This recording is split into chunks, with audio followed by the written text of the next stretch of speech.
Hey folks, Sally Riggs here, psychologist, fellow long hauler, and your long COVID coach.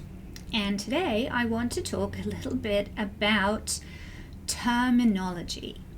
Polyvagal theory has lots of fancy words in it, and even the term polyvagal theory you may not have heard before, and you may be watching my videos thinking, what on earth is she talking about? And I've heard other people talk about different things. So today I just wanted to take some time and clarify all the words that we use when we talk about the nervous system. So first of all, when we talk about the nervous system, we are talking about the autonomic nervous system, not the central nervous system. Central nervous system is part of our brain or kind of connected to it.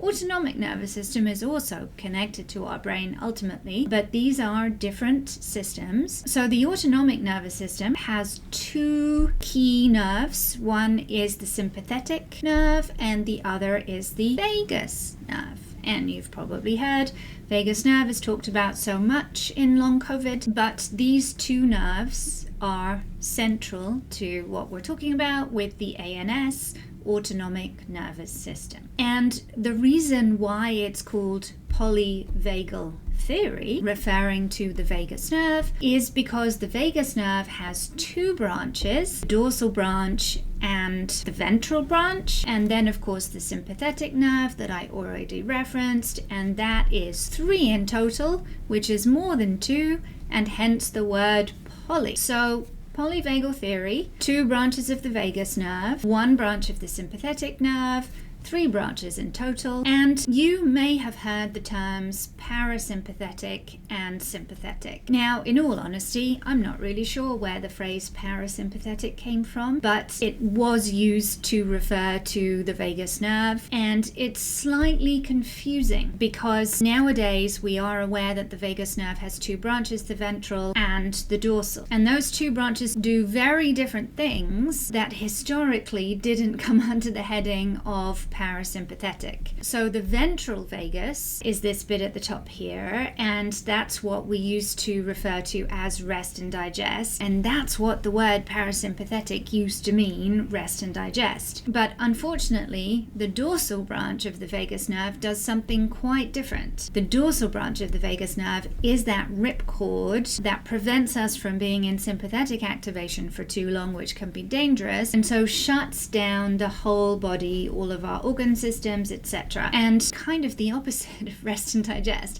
So if you're just using the word parasympathetic to refer to rest and digest, and actually the whole vagus nerve is doing all of these things, it gets a little bit confusing. So if you want to use the official terminology, ventral vagal is this top bit, that is our rest and digest. Dorsal vagal is this bottom bit, that we refer to with sort of 3 different words interchangeably. Shutdown, immobilization, because that is what's happening, right? Everything is being immobilized or shut down, or the freeze response. So in the good old days, when people just used to refer to sympathetic and parasympathetic, they used to refer to sympathetic as fight or flight. Those automatic responses after we get startled as to whether we run away or we stay there and stand our ground ready to fight. And then I guess some people were being thoughtful and realized that maybe there was a third alternative, that in addition to running away or being prepared to fight, that sometimes people just were paralyzed and couldn't fight but also couldn't run away, and so they added in this terminology freeze. Now, if you look at the biology carefully, and this is definitely what Stephen Porges has done, obviously that is a very different mechanism, and it isn't an alternative between 1, 2, and 3. It's just 1 and 2, and freeze is a whole different thing. And I get it, some people might debate this, and in the trauma world they talk about, situations in which people do freeze, and it doesn't really fit the biology, and it also doesn't really fit with long COVID. In long COVID, we have extensive freeze, what you might refer to as chronic freeze, and that comes about because we have too much sympathetic activation and because the body cannot sustain that for long long periods of time. We don't go into freeze immediately because of a trauma response.